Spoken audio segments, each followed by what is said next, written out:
So, why am I calling it the head of the table? The head of the table is often seen as a leadership position. The idea here is that we're discussing the challenges that are either facing leadership or facing people who want to step into leadership.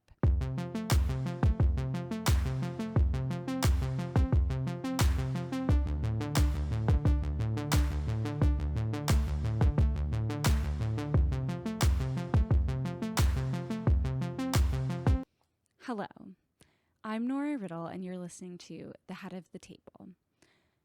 This is a podcast that's meant to look at leadership and professional development when the table you're sitting at doesn't look the same anymore. Whether you're an aspiring leader, a current leader, or you're a professional trying to seek out their dream opportunity or just your next opportunity in your career, this podcast could be for you. This is episode 1, and we're going to talk a little bit about what this podcast will look like, who I am, and why you should be listening to me wherever you are, whether you're on a run, at the grocery store, or on your couch. And maybe this will help you along the way. I got the idea to start this platform after years of working on women's economic empowerment, economic development, and helping professionals in corporate America develop into either the leaders they wanted to be or just get the next opportunities that would help them along their career. So what will we be discussing on the head of the table today? Well, this will be a coffee chat. You know, all the ones that they say you should do for professional development. I most recently was working as a policy advisor for the U.S. government. And while that opportunity has ended, my work certainly has not. I've spent time working as an advisor on human rights and democracy, women's economic development, and economic development more broadly. And I've also spent my time as a chief of staff supporting a senior partner in corporate America. And I've spent a lot of time working to develop young professionals into who they want to be. Part of that time where I was in corporate America, I was helping leadership grapple with the challenges of COVID-19 and the impacts on young professionals trying to navigate the working environment, as well as mid-level management trying to figure out how to fully step into that management position in either a hybrid or fully remote environment.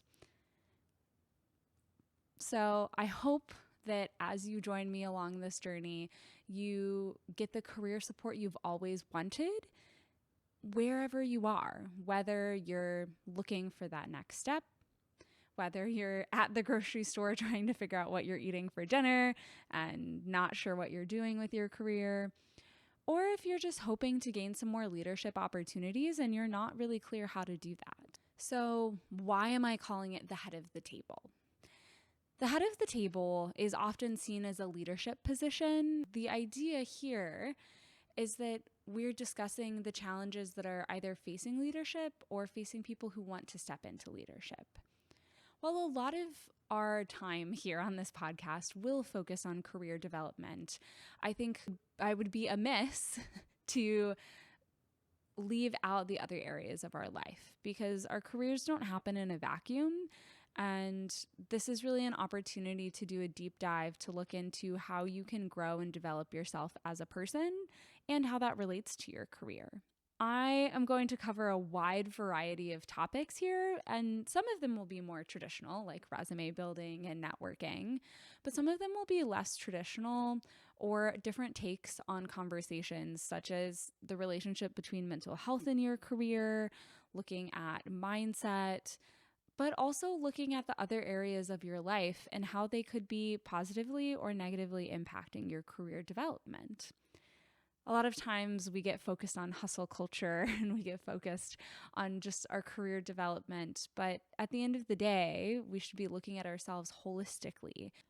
So my plan during this podcast is to bring on a variety of different guests, cover different topics, and provide you with some tools and resources that can help you along the way. At the end of the day, I really want this to be a shared community. So please feel free if you have topics, questions, if you're curious about anything, do reach out at the Head of the Table podcast at gmail.com or the Head of the Table on TikTok and Instagram. We'll also be posting some content, whether it's short clips, tricks and tips that helped, or if it's little bits of before the show, behind the scenes filming that's going on. I'm really hopeful that this can be something that supports a wide variety of people, and maybe you'll learn something from my guests and my resources, maybe just from my stories. Really appreciate you coming along with me for the journey. So what's today's topic? Today, I thought we could do a coffee chat, and I'm bringing it to you wherever you are. I wanted to share a little bit of information about me and what I wanted to pursue in my career and how I successfully did it. When I was about 16, 17 years old, growing up in a smaller town in Texas, I was head over heels in love with the idea of becoming a Foreign Service Officer. Now, what is that, may you ask? A Foreign Service Officer is the person who represents the U.S. government at an embassy abroad. So if you lose your passport, or if you need someone to bail you out of jail, that's a Foreign Service Officer. If you think about how the U.S. interacts with other countries, we have diplomats, aka Foreign Service Officers, who will go and liaise with that government to work through whatever issue that is, whether it's a company who's trying to make a partnership deal and there's some challenging regulations, or it's simply us interacting with another country on a variety of issues. I thought exploring the world and traveling was going to just be the best opportunity in the world. But the only problem was I was 16 or 17 and in a smaller town in Texas. I had no idea how I was going to get there. I'd been to Washington, D.C. once. I did the traditional middle school trip where you get to see the Capitol and everything feels huge and you have no idea where you're going and you're constantly bumping into people on the metro. So I figured out what I wanted to do, but I didn't know how I was going to do it. I remember my first day of college and being so excited. I knew I was one step closer to becoming a diplomat, becoming a Foreign Service Officer, until I realized everyone else in my class also wanted to be a diplomat and a Foreign Service Officer. So what did I do? As I took note of the probably 600 other students in the classroom with me at the time who wanted to do the same exact thing as me, I started to focus on what were the skill sets and expertise that hopefully my future employer would need at the time. And I looked at how I was different from some of the people in the room. I feel like a lot of times we talk about, check the boxes, check your LinkedIn, look at your peers, do exactly what they do. But at the end of the day, it's your story that you should be owning. So getting the good grades, going to the good school wasn't going to cut it. And instead, I decided to look at those gaps. I studied Mandarin in college. And let me tell you, going from 5 years of Latin and a little bit of French does not translate at all to Mandarin. It was a challenging jump, but I knew at the time that I had a better shot by finding that gap in the field. Every field is different. I can't speak to yours necessarily, but taking the time to look at where there are opportunities to grow and invest in your education, invest in your professional development, whether that's specific skill sets like getting trained to be a project manager or learning about AI because it's literally everywhere these days, can really help you.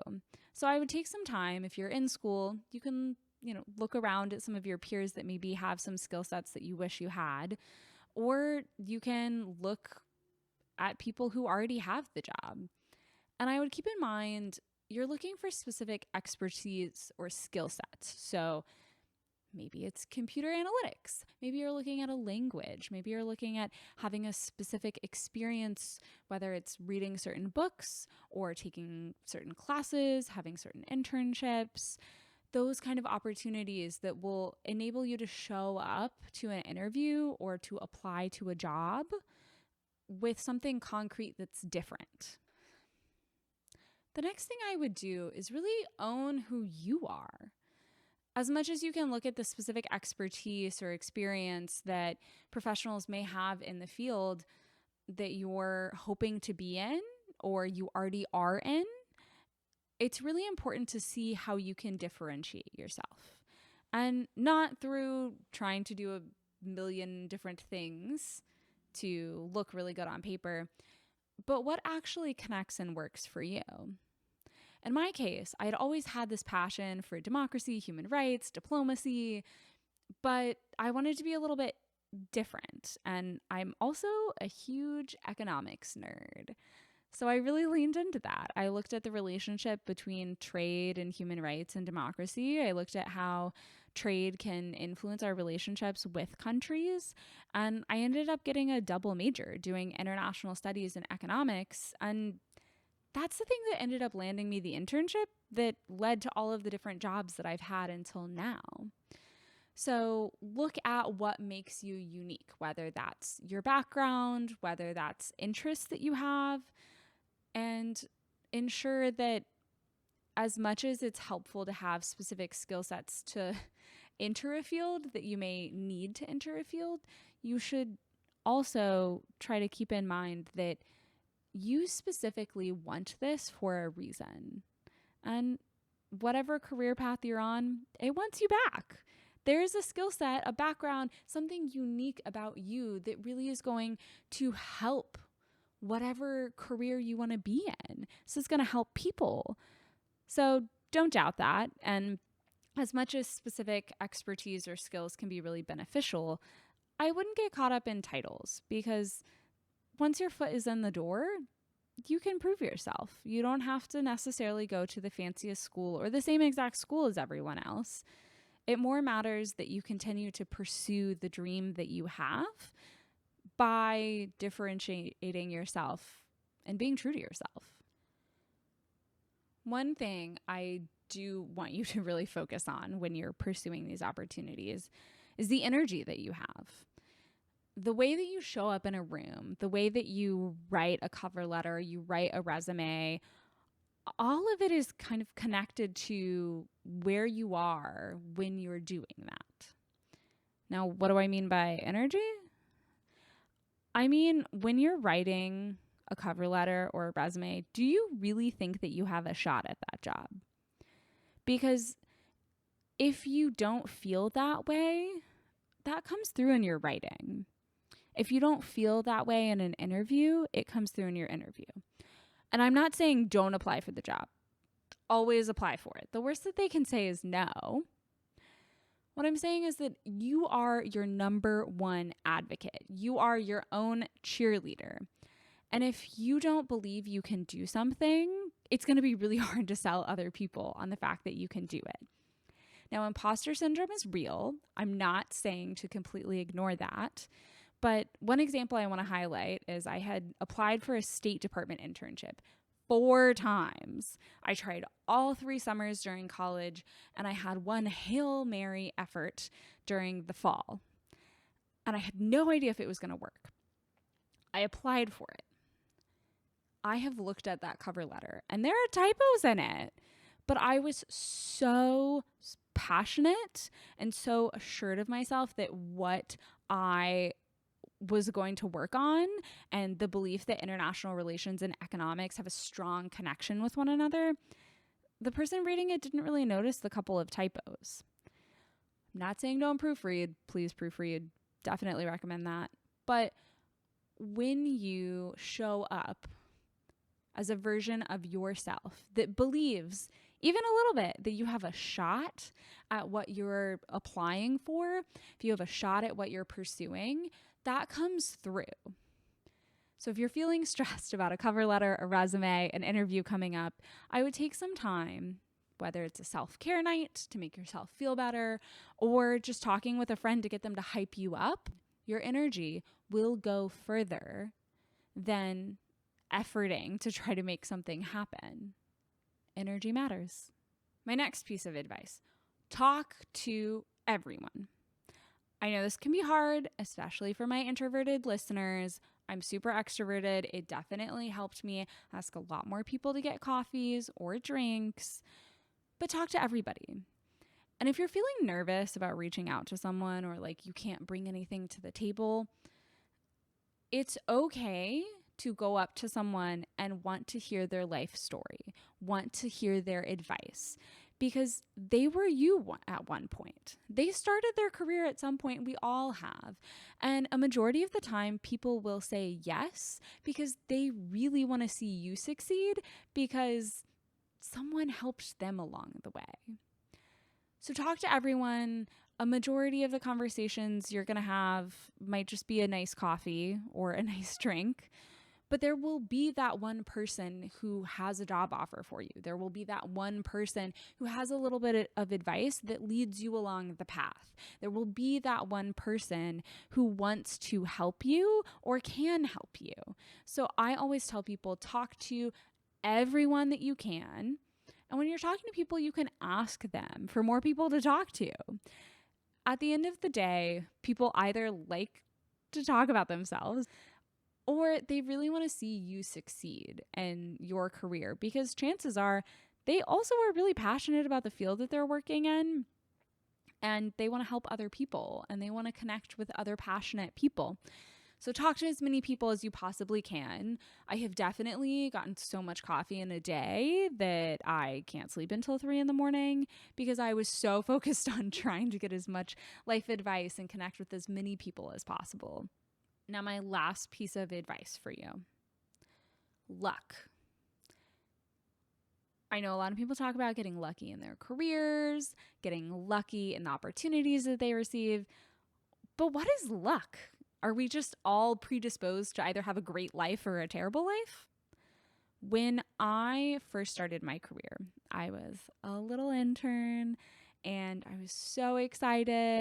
And I remember hearing about this and thinking, okay, am I unlucky?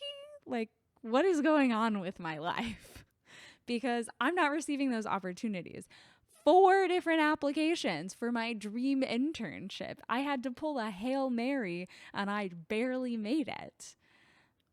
But what I realized is that luck is just being prepared at the right time. The reason I received so many opportunities in my career is because I was prepared. I became a star intern that received so many great opportunities because I was really good at taking detailed notes. Never would have thought that would be me because my handwriting used to be awful and I just didn't think that that was my skill set. But I went to one meeting where someone I was working with, supporting as an intern, really needed someone to come and take additional notes. And I took such detailed notes, I missed nothing from that meeting. And so I got invited to another and another and another. And that ultimately led into what I did as a policy advisor. A lot of it was taking very, very, very detailed notes. So you never know what opportunities might come about and how you might be lucky with what opportunities you receive just because you're a good note taker that day, because you have the right skill set at the right time. It's not that you're a lucky or unlucky person. It's showing up and being open to those opportunities because this is all happening for you, not to you. So to recap the tips for today, 1, do your research. Look into what expertise is missing in your field and how you can fill it. 2, own who you are. Don't get lost in the crowd of people who have gone to certain schools or have certain experiences because there's only one of you and there is a reason that you are pursuing this career path. The career path needs you just as much as you need it because that field has a gap and you can fill it. 3, talk to as many people as possible. Anyone and everyone that you can have time to chat with to get to know their expertise, their story. You never know when you're going to get a little piece of information that is going to help you along your path. And 4, everyone is a lucky person. Your time is going to come. Keep showing up and keep being your own cheerleader. Thank you so much for listening to today's podcast at the Head of the Table. I'm really excited to start this journey with you. I want this community to be as much as yours as it is mine. So I really hope that you reach out with topics, themes, questions that you have about anything I covered today. And if you have any suggestions, I'd love to hear it. I'm so excited to have a community with people who are pursuing their dream careers, stepping up as leaders, and really stepping into their highest timeline as a person. So thank you so much. I'll see you next week at the Head of the Table, where we will discuss networking. I know people absolutely hate interacting with each other. We always think of the ballroom where we're having to rotate and introduce ourselves to strangers. But in the day and age of technology, networking's changed a lot. And I think that there's some forms of networking that aren't going to make you cringe. Stay tuned.